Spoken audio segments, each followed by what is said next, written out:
Thank you for purchasing the Unitronic carbon fiber intake system for the C8, RS6, and RS7.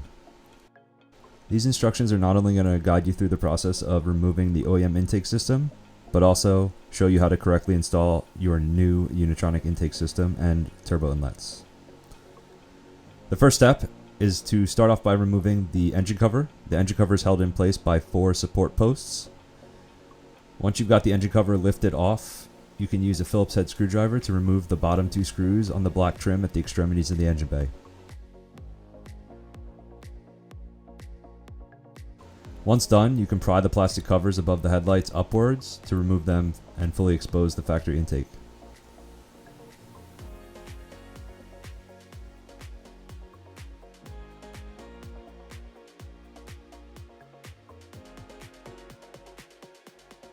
Squeeze the hood latch and release it by pulling it upwards, and then grab a flat prying tool to remove the 9 push pins holding the front cowl in place.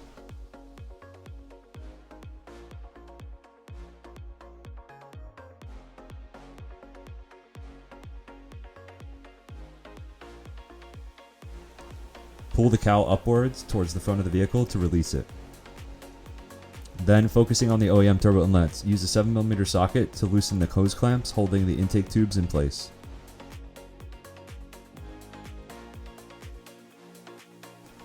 Once done, use a T30 Torx bit to loosen the 2 bolts on the extremities of the airbox.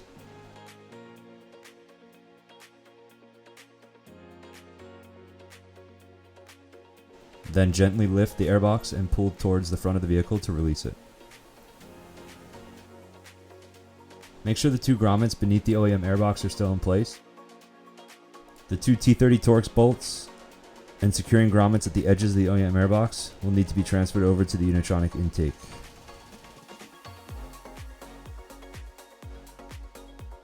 Use a T30 Torx bit to loosen the 3 bolts securing the OEM turbo inlets to the compressor housings. Lift and remove the line above this area to make sure that it's out of the way.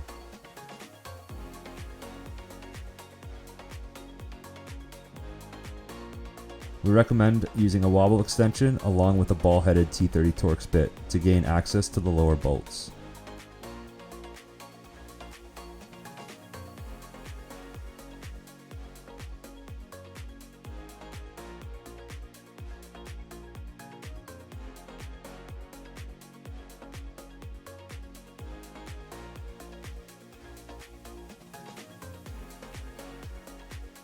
Once that's done, you can use a 90-degree pick to help remove the PCV hose from the right side turbo inlet.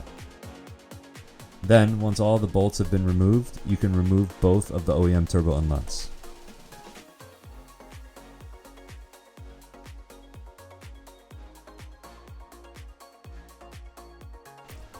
In order to install the Unitronic turbo inlets, you're going to first need to install the O-rings onto the adapters. We have adapter rings available for both the OEM and TTE 1020 turbos. Make sure that you're installing the correct adapter rings that match the turbochargers. Coat the inner O-rings with dielectric grease, install them around the adapter rings, then firmly press the adapter rings into place. The narrow side is going to insert into the turbo inlets first. Insert the second set of O-rings into the grooves on the top of the adapter rings, and ensure that they're also well coated in dielectric grease. This side of the turbo inlets are going to mount directly onto the compressor housings. Next, transfer over the 3 T30 Torx bolts and sleeves from the OEM inlets onto the Unitronic inlets.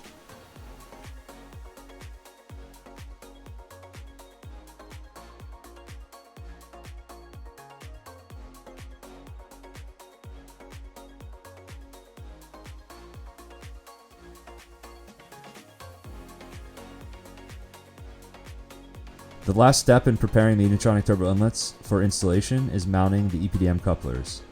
These are specific to each side of the vehicle. Start with the short turbo inlet, mate it to the EPDM coupler angled left using a 7mm socket, and ensure the Unitronic logo is facing upwards.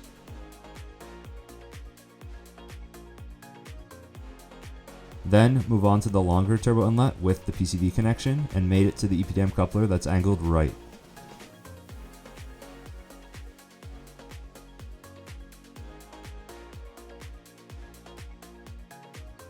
The last step in preparing the Unitronic airbox for installation is transferring over the grommets and bolts found at the extremities of the OEM airbox.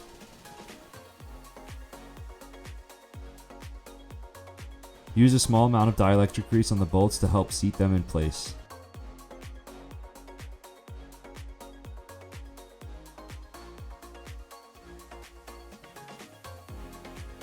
The complete Unitronic intake system and turbo inlets are now ready for installation onto the vehicle.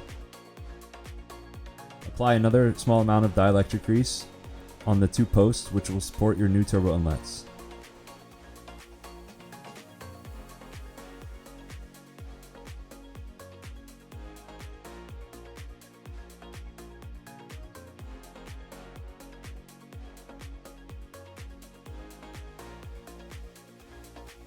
Place the longer turbo inlet with the PCV connection on the right side turbocharger.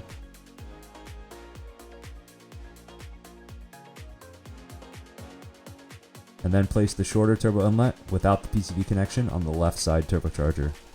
Firmly press them onto the corresponding posts and into place. Use a T30 Torx bit to begin screwing the 3 bolts found on each of the turbo inlets by hand in order to avoid cross-threading them.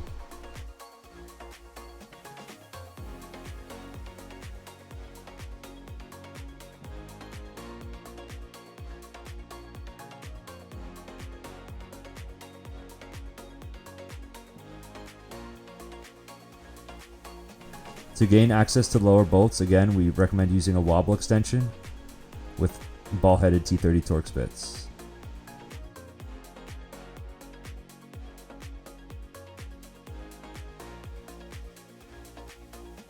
Reinstall the PCV hose onto the right side turbo inlet and then grab your new airbox.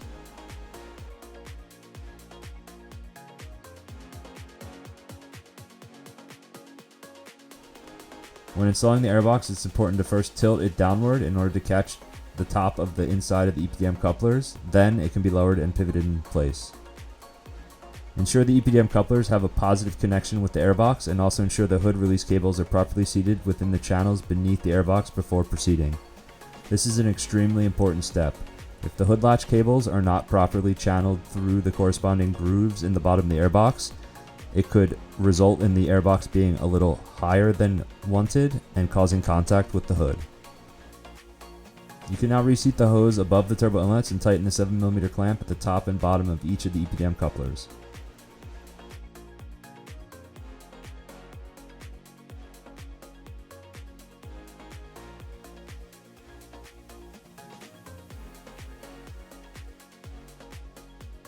When installing the cowl, you'll want to ensure the carbon fiber tabs are seated behind the rubber mounts. Then you can slide the cowl into the channel of the airbox.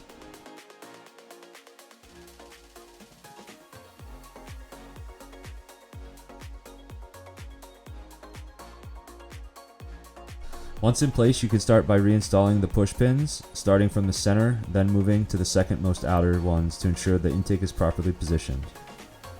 Once those first 3 push pins are installed, you can install the other 6.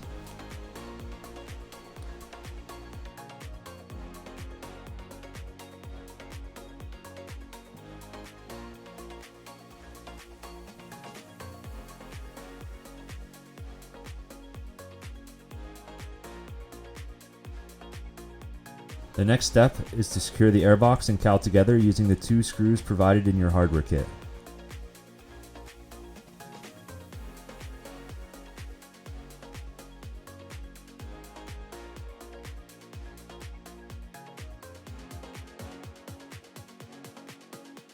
Then, with the airbox sitting as far towards the back of the vehicle as possible, use a T30 bit to secure each side of it onto the chassis. You can now start reinstalling the surrounding trim, starting with the covers above the headlights. Identify the 2 mounting tabs for alignment purposes.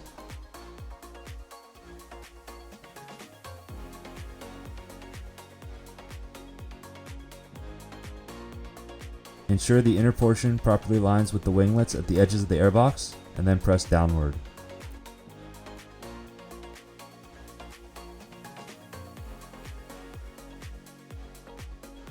Once done, you can reinstall the outer trim beneath the bodywork at the edge of the hood.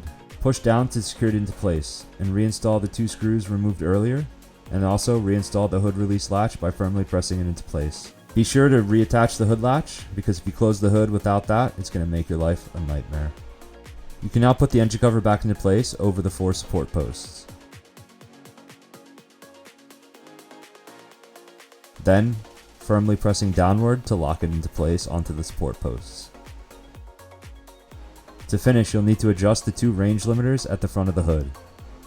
Pull the first ring downward to unlock it, unscrew the limiter completely, then reinstall it by screwing it back into place with no more than one 360-degree turn.